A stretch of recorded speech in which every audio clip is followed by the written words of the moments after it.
All right, welcome back. This is a patrol story, and you know, like any policeman will tell you, you get all kinds of weird stuff. And one of my videos on realcopstoriesvideos.com, we stopped a he-she, an hermaphrodite. How do you pronounce that? Hermaphrodite? Hermaphrodite. Hermaphrodite. You know, I can't even spell the word. I barely write down what the hell it means. Okay, so this is another one. Weird. We work in an area that is next to a. I found this out. A deaf institute, an institute for the deaf. Okay. The reason why I found this out is because we're going down the street, and again, like I told you before in other cop stories, how many times, a lot of times, you'll be at a red light, someone will blow the red light, and you go, man, I wish it was an officer, and there's an officer right there, and he takes off. You know, I haven't happened that often, but I've seen it happen a couple times. Going down the freeway, the guy goes by you, and all of a sudden there's a highway patrol. Hey, all right.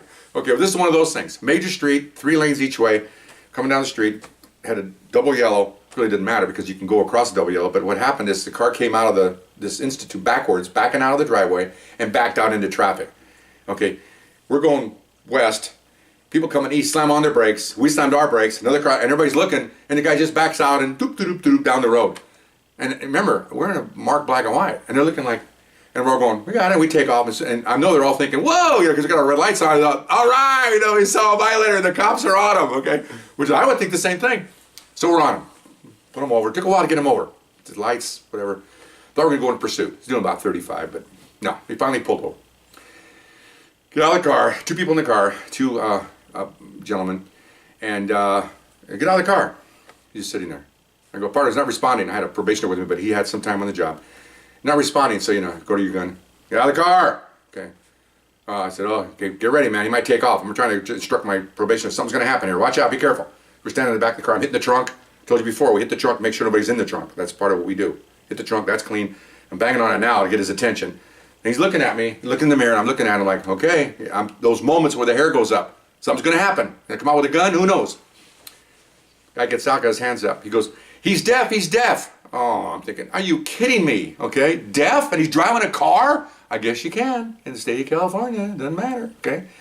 So I go, okay, well, have him get out of the car. And I still wouldn't trust him. I didn't trust him. I don't trust anybody. That's why I'm standing here today without any bullets in me. Okay, I don't trust anybody.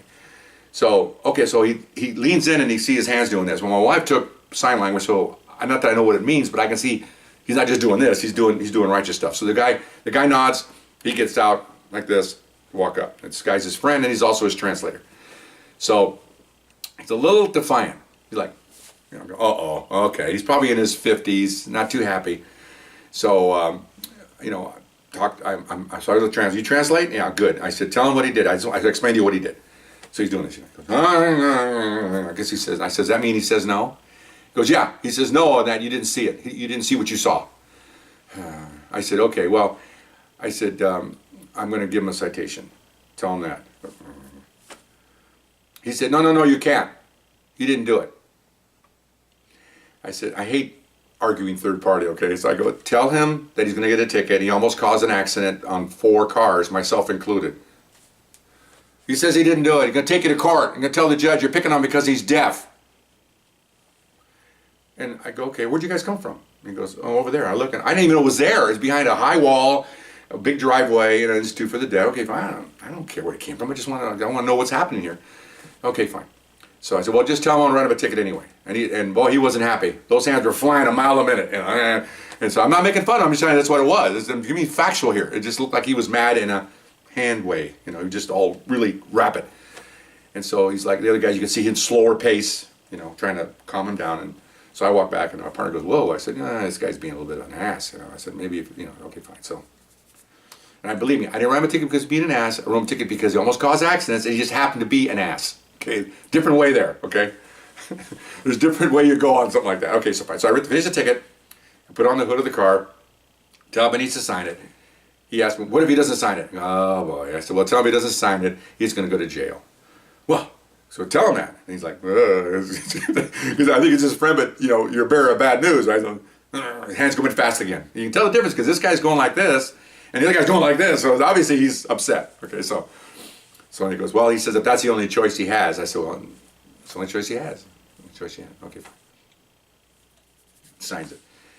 And he says something. I'm saying sane because I'm not going to, you know what I mean. He handed something, hand signals something. What did he say? He'll see you in court. I said, oh, okay. You translate one last thing? What's that? Tell him I'm going to make a note in here that he was using a disability to get out of a ticket. And I'm going to tell the judge that when he goes to court. The judge needs to know he's trying to do that. Want me to tell him that? You can tell him if you want. I'm done here. He's got his ticket. You want to tell him that? Fine. If not, I don't care. But I'm just telling you what I'm going to do. Well, I'm going to tell him. Go ahead. So I said, he looks at his translator, looks at me, and I'm going like this. And I'll get in his car and drives off. My partner goes, wow, that was cool. I said, you saw it? He goes, yeah. I mean, even without him talking, you could see he had an attitude. He was mad. He was like this. He was like, yeah. Body language, yeah, that was really something. I said, that's a learning experience. He goes, yeah, I didn't know there was a hearing thing here. And of course, my partner goes, what? I didn't know there was a hearing. Very good. Real funny, okay? We're laughing. Shouldn't laugh, but it was a little cheap joke there. So anyway, cop humor. So anyway, so we get in the car and off he went. This is just another day in the life. It's weird. I mean, people with 2 sex organs, the deaf. You know, we get a guy with no legs. One of my Vice stories. I mean, it's just amazing. But it was interesting, very interesting. So I never got a subpoena, never went to court. So he just paid the ticket probably and figured, oh my gosh, I better cut my loss when I can, because he walks in and tells me he's going to use my disability. It's not going to be a good thing for the judge to hear that. Okay. Anyway, so I hope you enjoyed that story. We'll see you later.